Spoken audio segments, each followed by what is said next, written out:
Now we are going to start with the, the quotient rule.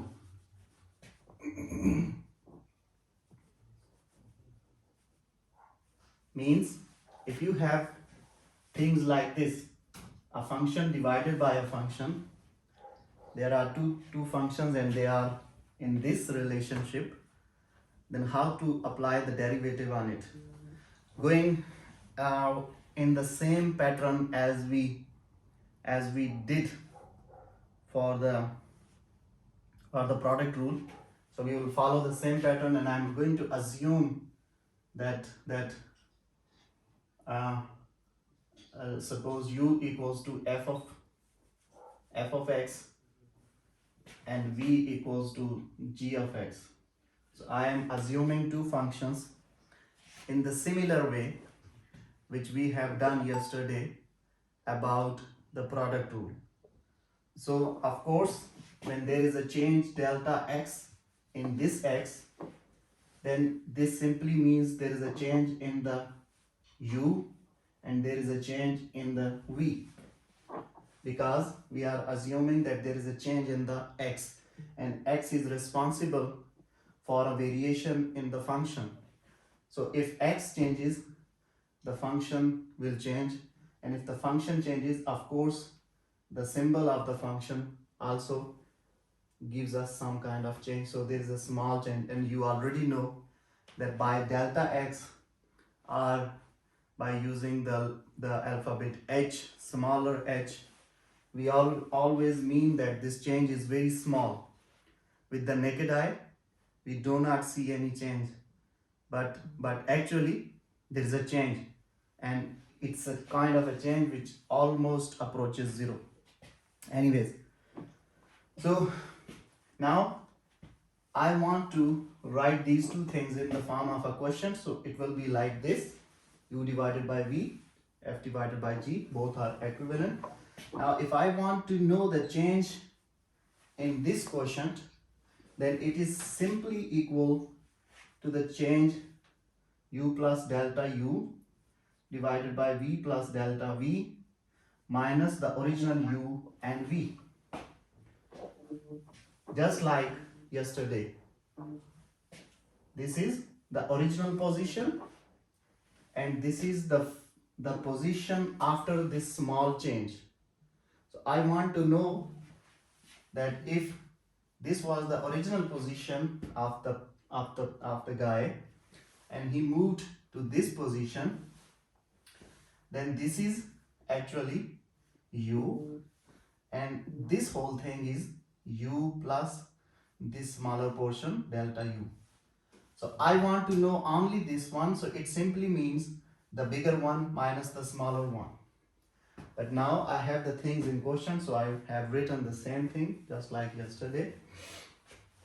Cross multiply, take the LCM and do the things. It will become u plus delta u into v minus u into v plus delta v whole divided by v plus delta v into v. This is just the simple mathematics. Now if you multiply these terms and simplify them together, the final result will be it will be u delta v, it will be v delta u minus u delta v whole divided by v into v plus delta v. When you multiply, some terms will be cancelled out. So this is actually del of u divided by v. The change in quotient of u and v is equivalent to this expression.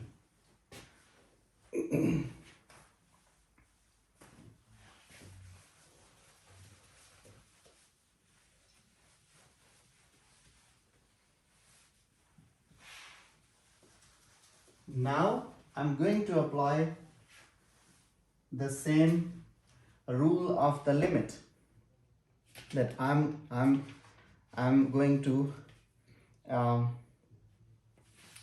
to divide this whole thing with delta x. If I divide, okay, remove this. So on the left and on the right, if I divide the whole thing with delta x, it will become v delta u minus u delta v divided by v into v plus delta v and whole divided by delta x. I'm saying that divide this whole equation by delta x because I want to apply the limit on delta x. So on the left, it is delta of u over v whole divided by delta x. On both sides, I have divided the things with this. Now, in the denominator, I have delta x, so I can apply the limit delta x approaches 0 on this whole thing, del of u over v whole divided by delta x, and on the right, limit delta x approaches 0. Using the cross multiplication, I can take this thing here and it becomes v delta u minus u delta v whole divided by delta x whole divided by v into v plus delta v. Do you understand this step?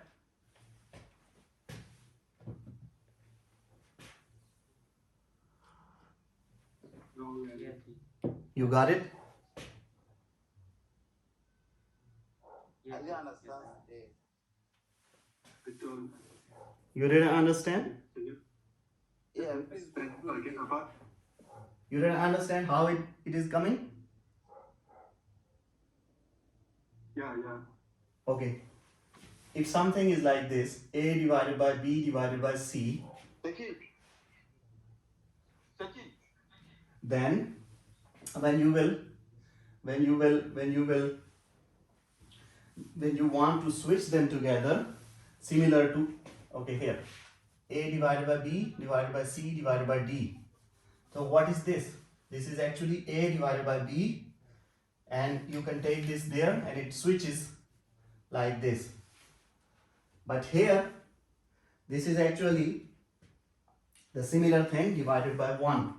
So you can apply the same rule here. Then this will go down of this and this will switch back to the other side.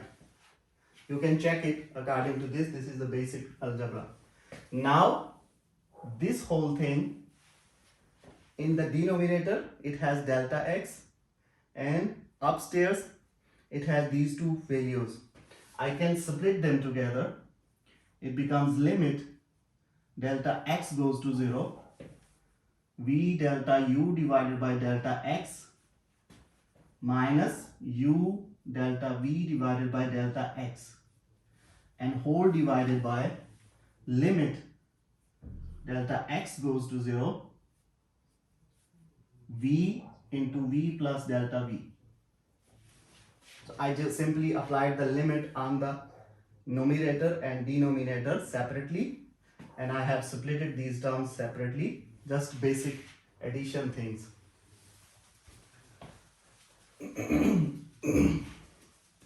We are just trying to find an expression for the derivative rule if we have two functions in the form of quotient. Now, this limit applies separately on here and applies separately on here, and that is already separately. On the left, if you look at this term, this is exactly delta of something divided by delta x, and this delta x is approaching 0. This is perfectly the definition of a derivative. So I can simply write this whole thing as d of u by v over dx. Okay, I can convert this as d by dx because this is the definition of the d by dx.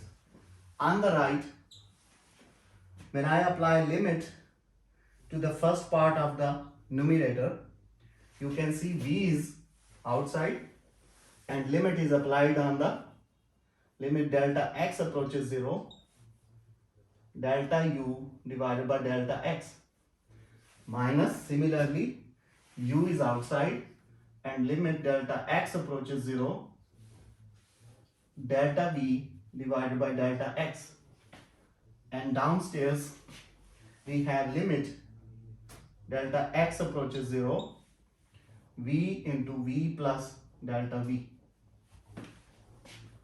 So we have the situation like this now. Now, if you look at this term, this is again a perfect definition of d by dx. So I can write it as v into d by dx of what? Dx of this term, u. Similarly, minus this u into, this is a perfect definition of d by dx. Of what? Of v. But downstairs the situation is different. V, okay, let me take it outside. It become limit delta x approaches 0, v plus delta v. And one more step, and this, I'm not writing the next step, I'm directly going to the one more step, and in the one more step, this will become v limit v into v plus limit delta x approaches 0 to del v, because when the terms don't have a delta, it means d by dx is not concerned with them, or delta x is not concerned with them. Delta x is only concerned with the terms having delta. So this term has no delta, so limit does not apply on it. This v, no delta, limit does not apply on it. Limit jumps from these two terms and goes to here. Now, there is a problem. This is not a perfect definition of d by dx, because for a perfect definition I need something like this. But here only d delta v, but there is no dx downstairs. So if I look at this, if I apply the limit on it, what will happen? What was v? V was g of x, and delta v was actually g of x plus delta x. Now when I apply the limit on it, what will happen? This delta v will go to 0, because delta x goes to 0.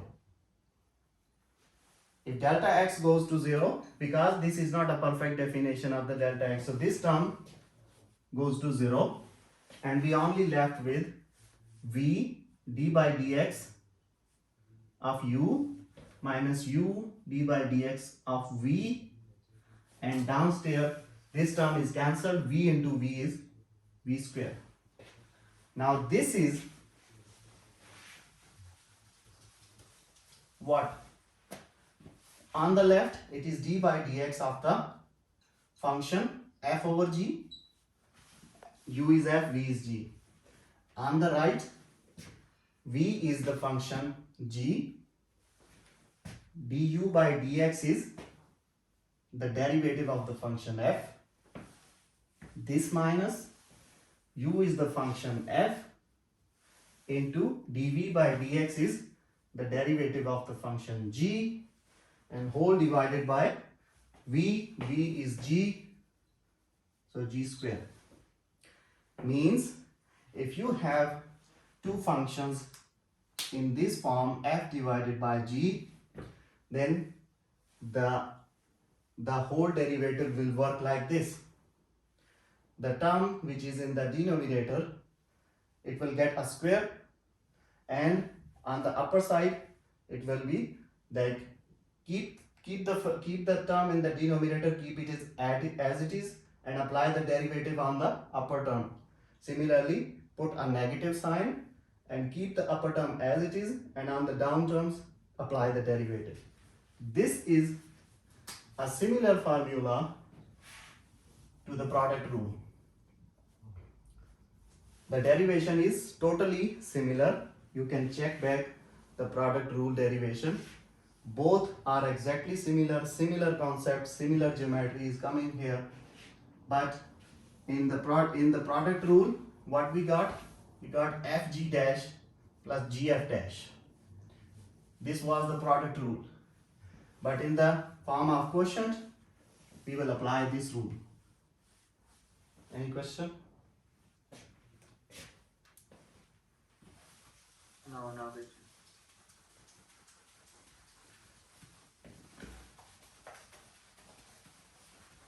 We can try an example to see how it works.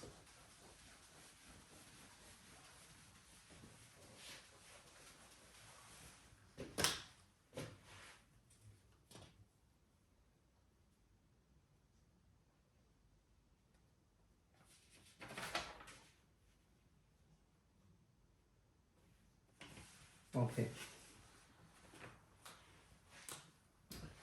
We have a function y equals to x square plus x minus 2 divided by x cube plus 6. Now look at this. This is a separate function. Let me say this is g, and this is a separate function. Let me say this is f. So I have a situation exactly f divided by g, and I want to apply a derivative on this function y. Then I simply need to apply the formula which I have derived just now. So what was the formula? Formula says y dash will be g f dash minus f g dash divided by g whole square. Okay, so I have g x cube plus 6. To get the g dash, simply apply derivative on this thing, and you already know that how to apply derivative on two terms when they are adding together. It will become 3x square. Similarly, I have f, which is x square plus x minus 2, and I want to apply the derivative on it. You already know this, 2x plus 1. Now I have all these four values which I needed here in the formula. So pick these values and put them here. The final result will be, okay, let me put here. First one is g x cube plus 6. It will be multiplied with f dash.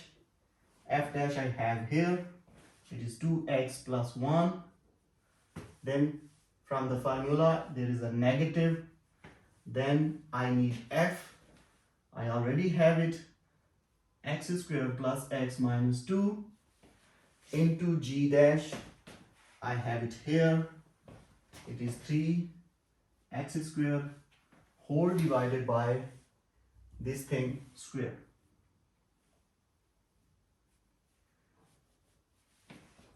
You just need to simply multiply them together, and simplify. That is your answer. I'm writing the final answer. The final answer is minus x4 minus 2x cube plus 6x square plus 12x plus 6 whole divided by the square of g square.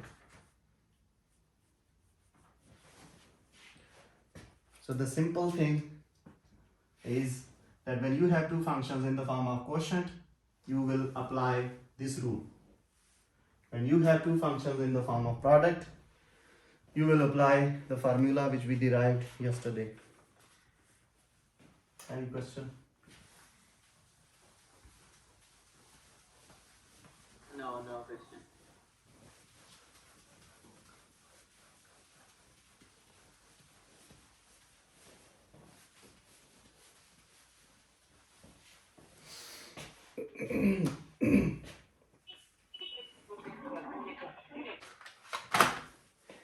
I have a question, another question similar to this, and I left it for you as a homework. I will share the homework, a listed homework later after this class. Another question, example we have. If we have a function f of x, capital F of x, it equals to small f of x into g of x. We don't know what is the value of f of x, we don't know what is the value of g of x, and f and g have derivatives of all orders. It means whenever you will, like if you want to apply derivative on these functions, the first derivative, second, third, fourth, up to infinity, all the derivatives exist. What does this mean? It simply means, for example, if I have a function f of x equals to x square plus x. Now, first time when you apply derivative on it, it becomes 2x plus 1. Second time when you apply derivative on it, it becomes 2. Third time when you apply derivative on it, it becomes 0, and after that you can't go downward. So for this function, the derivative is only existing for the 2 times, first, second. On the third time, the function becomes 0 and it is not differentiable after that. So like the function loses its existence after the third derivative. Similar, he is saying here, the condition is that this thing is not happening in this case of these two functions f and g. He's saying that f and g will give you an answer up to infinity. They will not become 0. This is just in case these kind of functions are very complicated. In reality, you can find, for example, the function e raised to the power x. This is a function that it has the derivative infinitely many times. You can get the derivative of this function how many times you want to do. Similarly, the trigonometric functions, sine, cos, which we will discuss later in this lecture, they also are infinite functions. But the functions which are polynomials, like this kind of function having some powers, these are the polynomial functions. Most of the time, mostly the polynomial functions, they become 0 after a certain amount of derivatives. So he is saying that these two functions, f of x and g of x, they are not of this type that they become 0. Whatever, like 100 derivatives you apply on it, they will give you an answer, they will not become 0. The question is that can you prove the double derivative of this thing equals to f double dash g plus 2f dash g dash plus g double dash f. I think so. Yeah. G double dash f. So can you tell me that how to do? What we need to do? Maybe we simply take derivative one by one. Yes. Take the first derivative and then again take the derivative and try to figure out that can you make the final term like this. Let's try here. When we take the first derivative of this thing, we have to prove this. Maybe Okay? we will apply the product rule. Yeah. When we want to take first derivative, we simply need to apply the product rule on this thing. It will become fg dash plus gf dash. Now again apply the derivative on it. Now separately you have two product things. So on this apply the product, on this apply the product rule. When you will apply the product rule on this, it will become f g double dash plus g dash f dash plus apply the product rule on this thing, it will become g f double dash plus f dash g dash. Now add them together, these two terms are same, so it will become exactly this thing. Yeah, right.